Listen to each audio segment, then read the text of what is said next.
como que você vê o panorama literário brasileiro hoje? Panorama literário ou do jornalismo? Do jornalismo literário.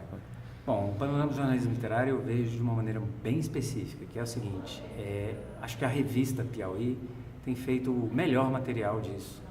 São reportagens qualificadas, repórteres preocupados com a dilatação, com a capacidade de poder contar uma história de uma maneira bem feita, bem apurada, completa, né? O mais completa possível.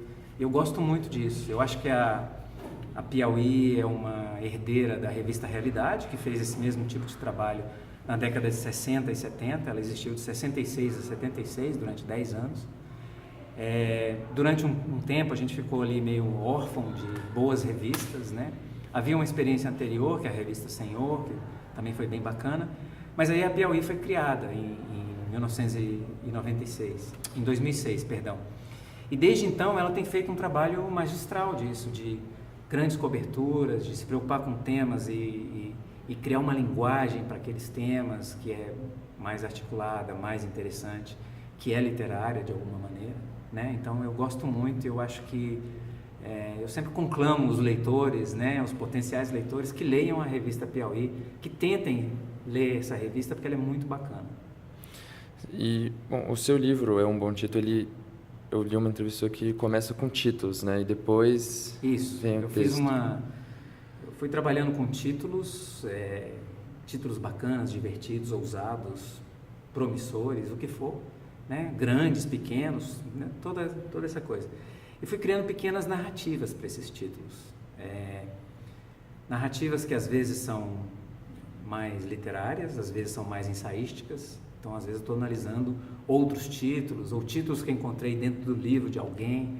Nem todos os títulos são meus, né? Mas eu sempre que o título é de outra pessoa, eu dou crédito, eu reconheço de quem é o título. Mas para discutir isso, né? O título é tão importante, no fim das contas, é a porta de entrada para algumas obras, e às vezes a gente ignora ou trata com menos importância, mas aí eu queria brincar um pouco com isso, e aí fiz um livro com essas narrativas. E qual que é a importância do título, né, nesse jornalismo literário? Olha, ele é tão importante quanto todos os elementos ali, né? A foto, a boa legenda, os intertítulos.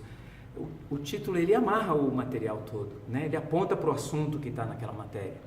Então, ele tem que ser bem formulado, ele tem que ser envolvente, ele tem que ser preciso, né? O título impreciso vai fazer o leitor derrapar ou entender errado, e aí quando ele começar a ler, ele pode se desagradar do título, e isso criar uma espécie de ruído de comunicação. Ou seja, tem que se criar um título que seja harmônico, interessante, instigante, sedutor, mas que seja honesto também, que fale o que realmente o texto entrega, né? No fim das contas.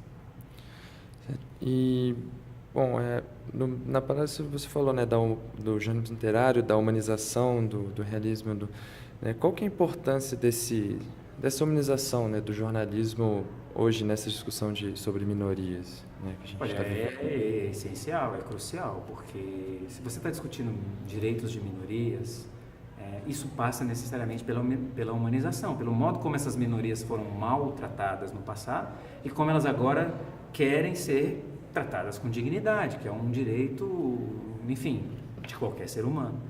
Então, o jornalismo literário, eu acho que ele colabora nesse sentido, porque ele está buscando justamente o ponto essencial de qualquer cobertura jornalística, que é o ser humano. Quando a gente se esquece disso, o jornalismo fica burocrático, chato, deselegante, desagradável, né? Quando ele se aproxima dessa humanização, normalmente a tendência é ficar mais interessante, mais provocador, mais articulado, mais inteligente, se o sujeito sabe fazer, evidentemente. É preciso ter, né, um certo domínio ali das técnicas, mas sabendo fazer, todo mundo tem a ganhar. Quem está fazendo, né, as pessoas que estão sendo fontes das informações, mas também os leitores, que vão se agradar da leitura, que vão gostar da leitura, que vão se ver interessados por aquela articulação toda, né? E só para a gente fechar, qual que é a relação entre o romance e o realismo com o novo jornalismo de hoje? Bom, o romance sempre esteve muito próximo da ascensão, da consolidação do jornalismo como instituição, né? eles caminharam ali lado a lado ao longo do século XVIII, isso no século XIX se intensificou. Há momentos em que há separação e, né, cada um cuida do seu, uma coisa assim, eu cuido da parte da realidade, a literatura cuida da parte da fantasia, mas é claro que um elemento da fantasia, da ficção, é a realidade, então está ali também. E uma parte do que o jornalismo faz também é um pouco ficção. As mentiras que as pessoas contam em on, que estão sendo gravadas, que estão sendo, né, e que ninguém vai desmentir ou não vai ter como desmentir, isso também é um pouco ficção, uma ficção da vida social, de alguma maneira. Então essas áreas, elas estão correlacionadas, desde o século XVIII, pelo menos. Antes disso também tem pontos de conexão, mas no século XVIII há uma institucionalização do jornalismo e há uma criação do romance, a consolidação do romance como gênero literário. Então eles se encontraram e estão aí juntos o tempo todo. O Tom Wolfe, que eu estava mencionando aqui antes na conversa, ele tem isso, né, de buscar entender como é que o jornalismo está alcançando um patamar que hoje a literatura meio que está abandonando e o jornalismo está entrando ali. Talvez o jornalismo possa entrar nessa camada da consciência, será? Se ele for muito bom, muito preciso, souber apurar, é possível. Então, eu acho que é por aí.